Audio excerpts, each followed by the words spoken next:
Hello people, welcome to my channel. So आज के इस वीडियो में हम बात करने वाले हैं क्यूआर कोड के वर्किंग के बारे में कि आखिर क्यूआर कोड काम कैसे करता है। सो वीडियो बहुत इंटरेस्टिंग होने वाला है, इसलिए नए आए हो तो सब्सक्राइब करके जाना। सो क्यूआर कोड क्या होता है? सिंपल वर्ड्स में हम इसे क्विक रिस्पॉन्स कोड कहते हैं। ये कुछ ऐसा दिखता है। इसमें आप बहुत सारा माल छुपा सकते हैं, समझ रहे हो? यानी कि डेटा जैसे कि password, website link, phone number या दूसरे डेटा को आप इजीली स्टोर कर सकते हैं। ये नॉर्मल बारकोड से ज़्यादा अच्छे होते हैं, क्योंकि अगर ये थोड़े कटफट भी जाए तो ये इजीली काम करते हैं। और नॉर्मल बारकोड से यह लगभग 350 गुना ज़्यादा डेटा स्टोर करते हैं और लगभग उससे 10 गुना ज़्यादा फास्ट होते हैं। और यहाँ पर सबसे अच्छी बात तो इनकी ये होती है कि ये ईजिली किसी भी स्मार्टफोन द्वारा स्कैन करके आप इससे डेटा निकाल सकते हैं। जैसे कि मान लीजिए कि अगर आप किसी दुकान पर गए तो वहाँ पर आपको फ़ोन पे या पेटीएम से पेमेंट करना हो तो आप इजीली अपने फ़ोन पे को खोलते हैं और वहाँ पर आप क्यूआर कोड को स्कैन करते हैं और पेटीएम से उस क्यूआर कोड से जो अकाउंट नंबर निकला है उस पर इजीली आप पेमेंट कर देते हैं। अब यहाँ पर सवाल ये उठता है कि जब आपके फ़ोन ने क्यूआर कोड को स्कैन किया तो आपके फ़ोन को आखिर पता कैसे चला कि क्यूआर कोड में वो अकाउंट नंबर लिखा है, यानी कि इन शॉर्ट आपके फ़ोन को कैसे पता चला कि क्यूआर कोड में क्या लिखा है। सो चलिए अब हम इस चीज़ को बहुत ही आसान तरीके से समझते हैं। तो देखिए, यहाँ पर जब भी क्यूआर कोड में डेटा स्टोर करना होता है तो वो सिर्फ 4 तरीकों में क्यूआर कोड में डेटा स्टोर होता है। पहला, न्यूमेरिक यानी कि नंबर्स के फॉर्म में। दूसरा, अल्फ़ा न्यूमेरिक यानी कि नंबर्स और लेटर्स यानी कि अल्फ़ाबेट्स के कॉम्बिनेशन के फॉर्म में, जिसमें कि 1 से लेके इन्फिनिटी और ए से लेके जेड तक और जितने भी स्पेशल सिंबल्स आते हैं उनके फॉर्म में डेटा स्टोर होता है। तीसरा फॉर्म जो कि बाइनरी फॉर्म होता है, जैसे कि आप नॉर्मली एज मोबाइल डेटा जैसे कि KB, MB, GB वैसे भी डेटा स्टोर होता है। लेकिन यहाँ पर एक डिमेरिट ये है कि क्यूआर कोड में आप मैक्सिमम 3 KB तक ही डेटा को स्टोर कर सकते हैं। और चौथा फॉर्म है कांजी, जिसमें कि डेटा स्टोर होता है। अब आप लोग ये सोच रहे होंगे कि कांजी क्या होता है, तो सिंपल तरीके से आप समझ लीजिए कि चाइनीज़ लेटर का कुछ कॉम्बिनेशन है। अब यहाँ पर क्यूआर कोड को अच्छी तरह से समझने के लिए आपको उसे थोड़ा गौर से देखना होगा, जैसे कि वो आपकी GF हो। रहा नहीं जाता। लिटरली अगर आप अपनी GF की तरह उसे देखोगे तो आपको समझ में अच्छी तरह से आएगा।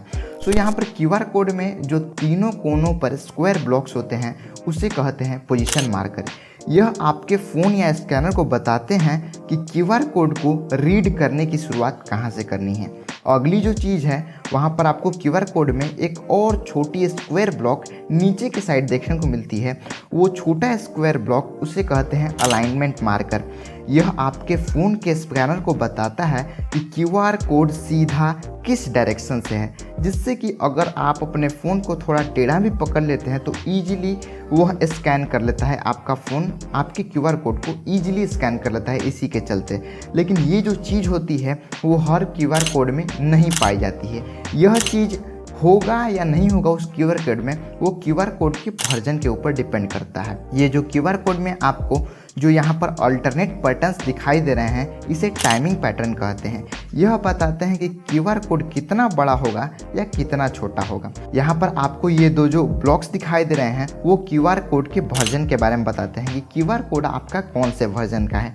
अभी तक क्यूआर कोड के लगभग 40 वर्जन आ गए हैं। अब यहाँ पर क्यूआर कोड के बाहर आपको जो वाइट स्पेस दिखाई देता है उसे क्वाइट जोन कहते हैं। यह आपके स्कैनर को बताते हैं कि क्यूआर कोड इस क्वाइट जोन के अंदर ही है, मतलब कि इस जोन से आपको बाहर नहीं निकलना है क्यूआर कोड को स्कैन करने के लिए। अब यहाँ पर इन चीज़ों को छोड़कर जो हमारे पास बचता है वो बचता है क्यूआर कोड में हमारा डेटा। सो डिपेंडिंग अपॉन कि आपने कैसा डेटा स्टोर किया है क्यूआर कोड में, जैसे कि अल्फ़ा न्यूमेरिक किया है, न्यूमेरिक किया है, बाइट किया है या कांजी किया है, उसके चलते यहाँ के पैटर्न्स चेंज हो सकते हैं। तो शुरू के जो 4 ब्लॉक्स होते हैं वो क्यूआर कोड में बताते हैं कि आपके क्यूआर कोड का जो डेटा है वो न्यूमेरिक है, अल्फ़ा न्यूमेरिक है, बाइट में है या कांजी में है, यानी कि बाइनरी में है या कांजी में है। इसके आगे जो पैटर्न्स आपको जो इस सीक्वेंस में क्यूआर कोड में स्कैन किए जाते हैं वो बताते हैं कि कैरेक्टर्स की लेंथ कितनी है और जो आपका एक्चुअल डेटा है, यानी कि मान लीजिए कि आपने अपना फ़ोन नंबर स्टोर किया है तो वो सारी चीज़ें इसी सीक्वेंस में QR कोड जब स्कैन होता है तो स्कैनर को बताई जाती हैं, और जब आपका स्कैनर उस QR कोड को अच्छी तरह से स्कैन कर लेता है तो आपको आपका डेटा मिल जाता है। सो आई होप कि अब आपको QR कोड का फंडा समझ में आ गया होगा और अब आप इसे समझने के चलते मुझे दिवाई दे रहे होंगे। बाय द वे, अगर आपको यह वीडियो अच्छा लगता है तो मेरे इस वीडियो को लाइक करना बिल्कुल ना भूलें। साथ में मेरे चैनल पर नए आए हैं तो सब्सक्राइब करना बिल्कुल ना भूलें। साथ में इस बेल आइकन को भी प्रेस कर दें। मैं मिलता हूँ आपको अपने नेक्स्ट वीडियो में। Thank you and bye bye.